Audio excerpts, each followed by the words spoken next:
Ay, good morning once again mga boss. Update po tayo sa atin pong community. Meron po tayong naibigay na signal.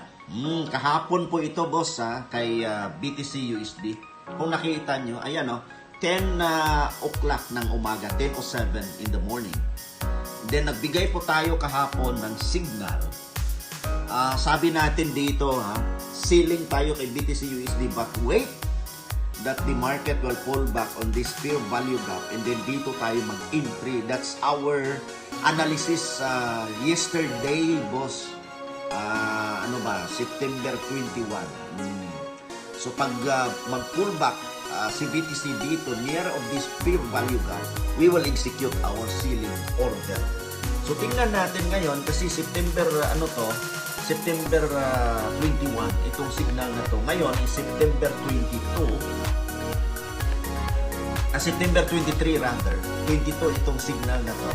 So ngayon, tingnan natin boss, anong nangyari? This is the actual chart of BTC USD 1 hour time frame. Anong nangyari boss? Ayun, binalikan yung fair value gap after na bumalik. Talagang ilang pips yung kanyang yung kanyang paglundag. Diba? Bagsak, boss. So, if you are following on our analysis, boss, profit is real. So, by the way, nagtuturo tayo sa forex trading, boss, ng libre. Kung gusto nyo po, matuto. At saka libre po yun. Wala pong bayad. Message nyo na lang po ako. Saka, boss, ang good thing because ang itong analysis na to sa community natin na isend natin. Tingnan nyo Ayan lahat ng mga yan pag nasa community ka, SunFX Trading Academy globally, boss, lahat ng mga yan na isend natin.